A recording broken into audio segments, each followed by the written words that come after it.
Hello guys, तो I hope आप सब ठीक होंगे। तो आज हम करने वाले हैं एंगल। तो आज हम एंगल का डेफिनेशन और एंगल के बारे में जानेंगे कि एंगल क्या है और एंगल के कितने टाइप्स हैं। तो चलिए स्टार्ट करते हैं। एंगल, टू रे with a common ending point angle, the common ending point is called vertex. जब दो रे एक कॉमन एंडिंग पॉइंट मिलती है तो उसे वर्टेक्स कहते हैं। जैसे कि आप यहाँ पे देख रहे हैं ये फिगर यहाँ पे ये बना है, इसके जो बीच के जो सम होता है वो एंगल होता है और यहाँ पे पॉइंट लगा के ऐसे करके दे रखा है। और ये जो बीच का इक्वल होता है उसे आर्म कहते हैं और जो एंडिंग पॉइंट होता है उसे वर्टेक्स कहते हैं। तो चलिए अब चलते हैं टाइप्स ऑफ एंगल्स। तो फर्स्ट है हमारा acute angle. An angle whose degree mensurate is less than 90 degree is called an acute angle। तो इसमें बोला गया है कि acute angle जो है वो जो है 90 डिग्री से वो कम का एंगल बनना चाहिए। मतलब 0 से 90 के बीच में कितना भी एंगल पर 90 से ऊपर नहीं जाना चाहिए और 0 से बड़ा होना चाहिए। तो उसको क्या कहते हैं? Acute angle. जैसे आप यहाँ पे ये फिगर देख रहे हैं, 180 की डिग्री की लाइन है और ये 0 ये 90। तो आप देख रहे हैं यहाँ पे 90 के बीच में 45 का बना है, तो ये हमारा अक्यूट एंगल कहलाता है जो 90 से छोटा।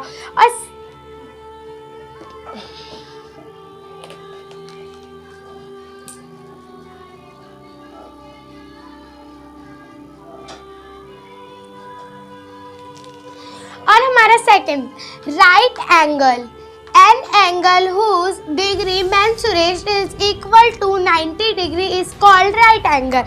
इसमें बोला जो राइट एंगल है वो सीधे मतलब इक्वल टू क्या कहते हैं 90 के बनेंगे, ना 90 से नीचे ना 90 से ऊपर, एज इट इज़ वो 90 का बनेंगे। जैसे ये वहाँ पे 180 की एक रे है और वहाँ पे सीधा देख रहे हैं 19 का साइन है। ये जो ऐसे करके अगर ये सीधी लाइन पे ऐसे कोई बॉक्स बनेगा तो वो हमारा कौन सा डिग्री कहलाएगा? 90 डिग्री। तो चलते हैं थर्ड एंगल कौन सा है। तो चलिए अब हम लोग पढ़ते हैं obtuse angle. An angle whose degree home mensuration is greater than 90 degree but less than 180 is called obtuse angle.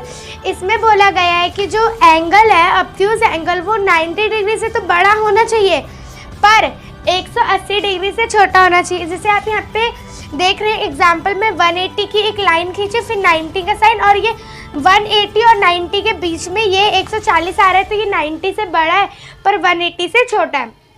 और सेकेंड एंगल देखते हैं straight angle. An angle who measures 180 is called straight angle. इसमें बोला गया जो 180 का ही जो सीधा एंगल बनेगा ना उसी को हम स्ट्रेट एंगल बोलेंगे। जैसे आप एग्जांपल देख रहे हैं यहाँ पे 90 डिग्री का साइन लगा और 0 to 180, तो यहाँ पे सीधा एक स्ट्रेट लाइन वो 180 डिग्री का कहलाता है। तो चलिए सेकंड पढ़ते हैं। सेकंड पढ़ेंगे रिफ्लेक्स एंगल। तो चलिए अब पढ़ते हैं reflex angle. An angle whose measure is between 180 and 360 is called a reflex angle. तो इसमें बोला कि एक ऐसा एंगल जो 180 डिग्री से ज़्यादा हो पर 360 डिग्री से कम हो तो उसको हम बोलेंगे रिफ्लेक्स एंगल। जैसे आप एग्जांपल देख रहे हैं कि 180 और 220, तो ये अगर हम यहाँ से अगर हम ऐसे करके लेंगे तो ये 300 के बीच में आ जाएगा, 360 के। तो 180 से ये बड़ा है पर 360 से 120 छोटा है। तो चलिए नेक्स्ट हम पढ़ते हैं, रोक दे। तो चलिए अब पढ़ते हैं हम complete angle. When the inter and termine position of an angle coincide, the measure of the angle is complete angle। तो इसमें बोला है कि एक ऐसा एंगल जो पूरा 360 डिग्री का एंगल बनाता है उसे हम कंप्लीट एंगल बोलते हैं। जैसे कि आप यहाँ पे एग्जांपल में देख रहे हैं कि एक रे है, ये जो पूरा सर्कल ये ऐसे घूम के फिर ये रे पे बदल गया तो उसे 360 कहेंगे।